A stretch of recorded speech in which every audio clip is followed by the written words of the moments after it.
Good morning, welcome to the Alpha Female Lounge on Asake Online. My name is Pamela Mpofu and I'm your host. On the show, we discuss political, social and economic issues affecting young women in Matabeleland. Today on the show, we're zooming into the issue of religion as an oppressive tool against young women. And in the studio today to discuss this issue is Mneka Mbanje. She is the founder of Promoting Innovation, Creativity and Humanism Pitch. She's also the programs coordinator and the social media marketer. Mneka, welcome to the Alpha Female Lounge. Thank you, Pamela. Thank you so much for joining us. Okay, straight into it. Religion is one of the most powerful institutions in our society. Why is it that in our communities, religion is arguably used as a tool of oppression against young women instead of an empowerment tool? Because I think it comes from the fact that the way that women are treated within society is very different from the way that men are treated. If we start from the issues of morals, a woman is moral because it is expected of a woman, but a man is moral because it is humane. So at the end of the day, the double standard then exists whereby the morals that are expected of women are very different from the morals that are expected of men. You get it? Yeah, I do. And then, because women across the world, we continue to push for like gender equality, but then we find that in spaces like religious institutions, looking at churches, even in traditional setups, like you find that women are always given these minor roles. They're told that you have to be submissive, you know. What's your take on that? See, personally, I hate it because as a woman, I expect to be treated like an adult, but if you look at most institutions, or even when we're just referring to women, women are bracketed with children. And that in and of itself is a reflection of the disparity whereby, why is it that a woman is relegated to a child's position when I'm a fully grown adult who can make fully grown adult decisions at the end of the day? So would we then say that the religion favors young women, particularly in this region? No, it does not. If anything, religion is, for lack of a better expression, awful to women, I think, because a lot of women are oppressed within religion, but because a woman is supposed to be quiet and demure, a lot of women do not speak out. And even when they speak out, it is viewed as their fault and they had it coming towards them. So now the thing is, with you find that in most religious institutions, the larger population is women. Yes. And unfortunately, most young women are abused within these institutions, physically, sexually, or even emotionally. But then because it's under the disguise of religion, right, what is the best way that young women can tackle the system and create safer environments there? See, I think there is no best way per se to actually tackle the systematic abuse that is there within religious institutions. I think, first of all, we need to tackle the idea of people being moral because of religion to begin with.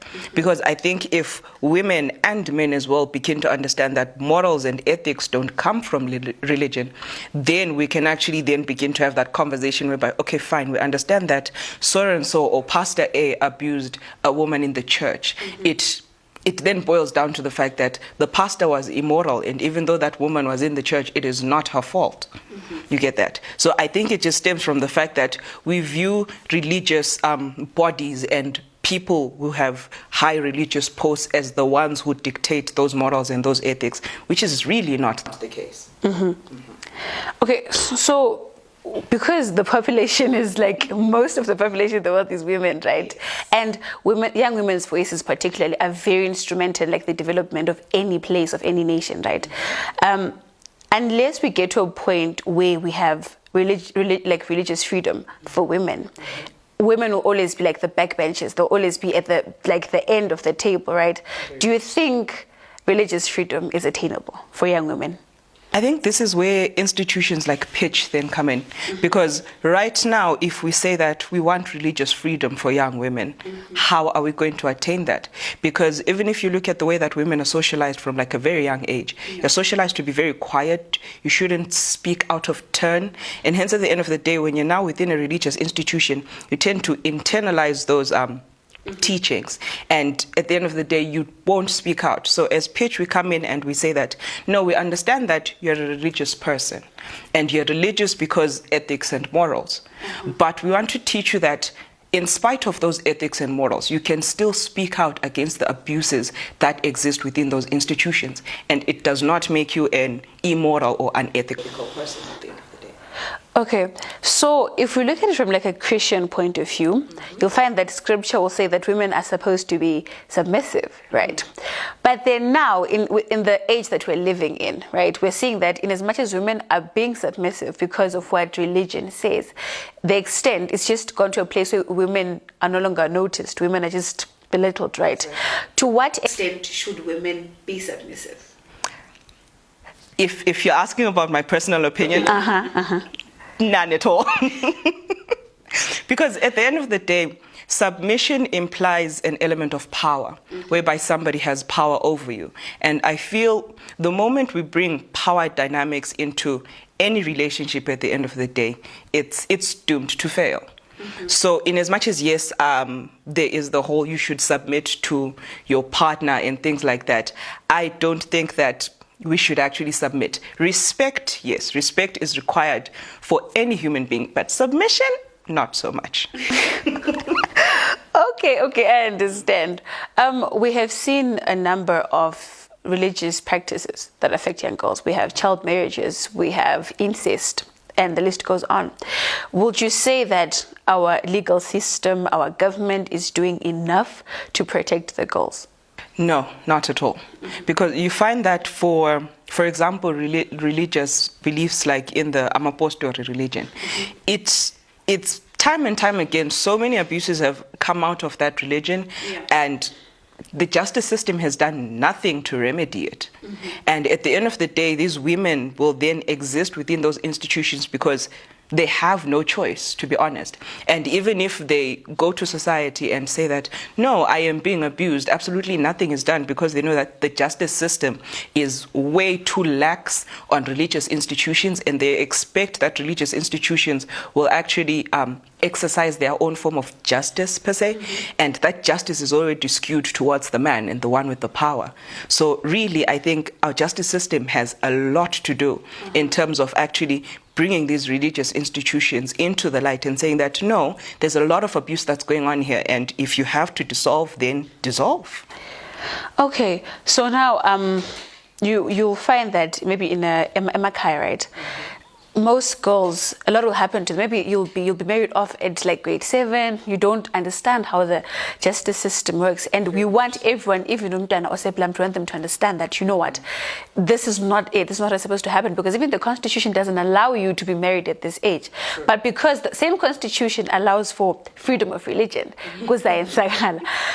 what do we do to the girl or Pansile who has no idea what the Constitution says, who's not aware? Because there are girls here who are equipped with the information.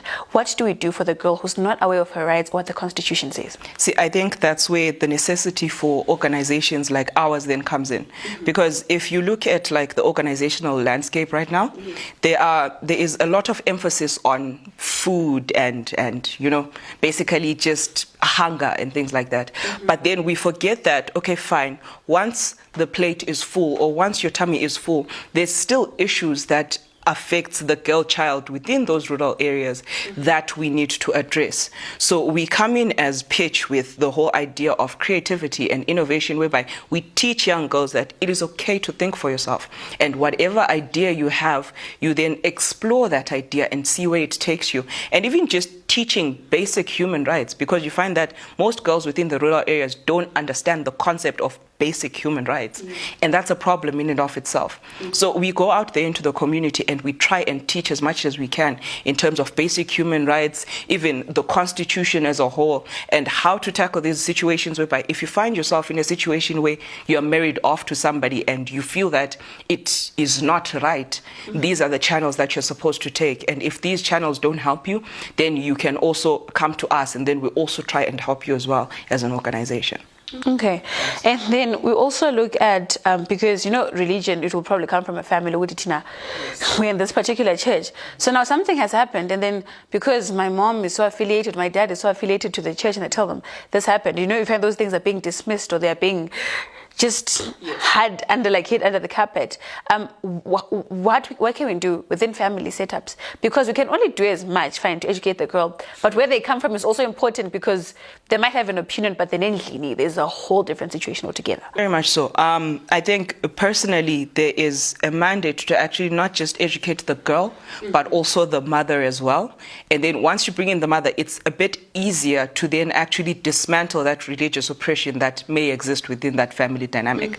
So it's also about teaching the family as a whole and teaching that at the end of the day, all decisions should be discussed within the family, even with children, because children also have a voice, and even with your wife and your female children as well.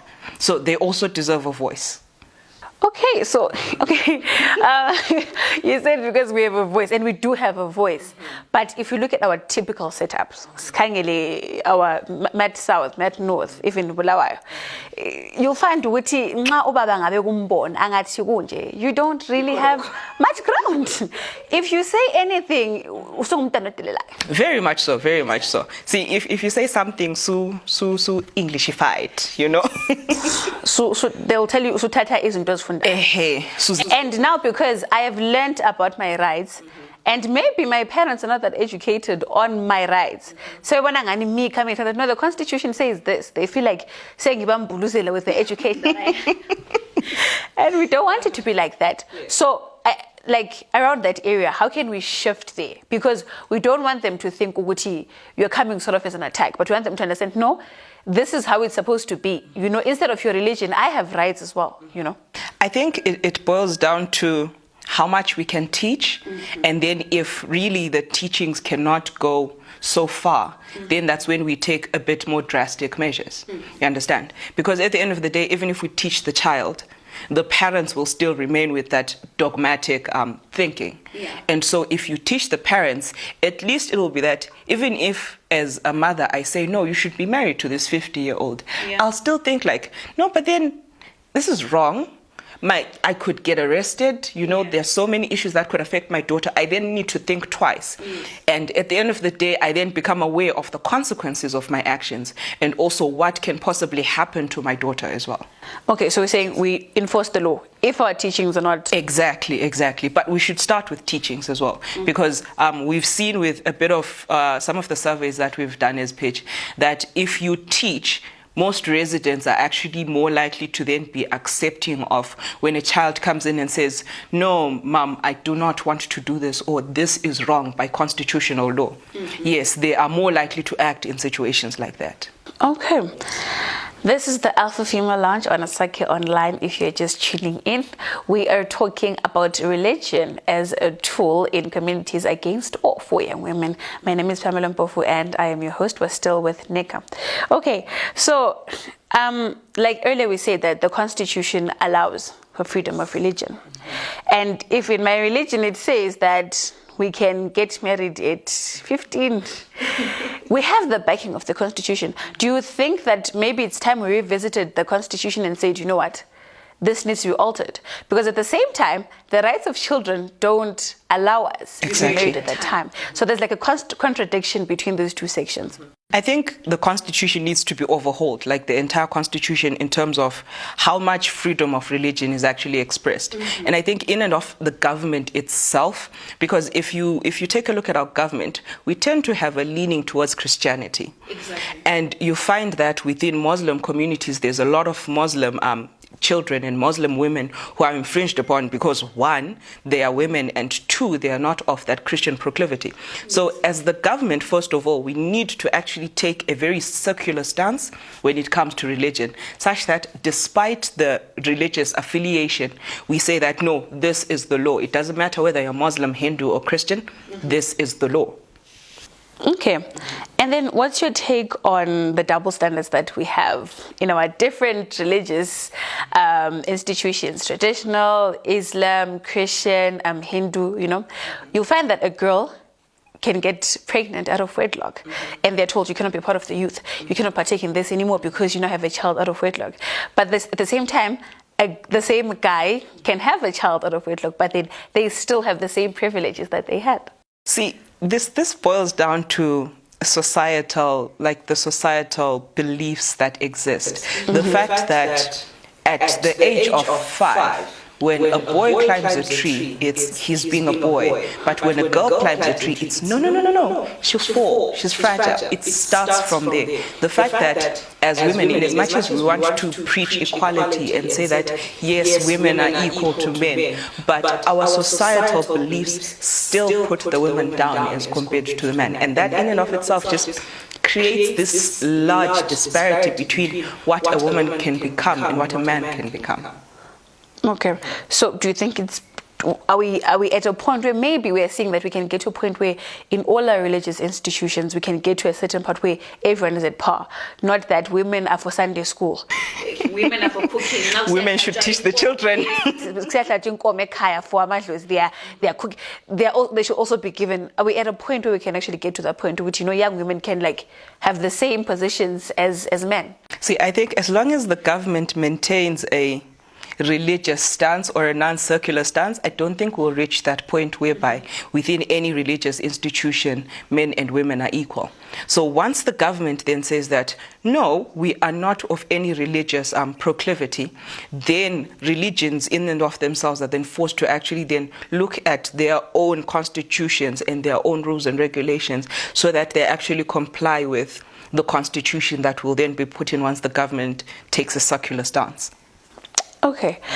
So I think maybe in the past, I'll say about 3-4 years, we've seen a lot of religious acts that happen, that spraying with doom, touching of children in improper parts, and dressing women in the name of blessing you or removing some spirit. And what's your take on that? I think people like that should be treated as abusers and rapists, and because it's really under normal circumstances, if somebody came to you and said, no, Pamela, please undress, I want to bless you, outside of the institution of God, you would run screaming, and that person would actually be charged with sexual abuse.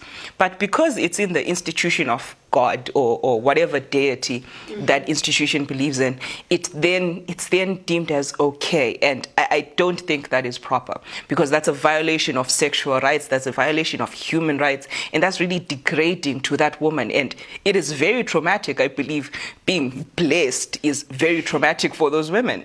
Mm-hmm. So we are saying that the religion is being given too much freedom. Very much so, yes. So how do we cut down on this freedom so that we know that even if I go to church, no one is going to address me, no one is going to touch me in a way I don't want to be touched? See, I think it boils down to the Constitution and giving women a voice. Because at the end of the day, if you do not teach the woman, then how will she know that it is wrong? Because we grew up in an institution whereby this is viewed as okay. If the pastor does it, it's okay because he's a man of God. So once you teach the woman that no, this is wrong, if you teach from a very young age that no, this is wrong, and if you give the woman freedom of thought, then it allows her to be able to then say, no, this is not right. And then it also comes in with working hand in hand with the Constitution, such that if this happens, something is actually done.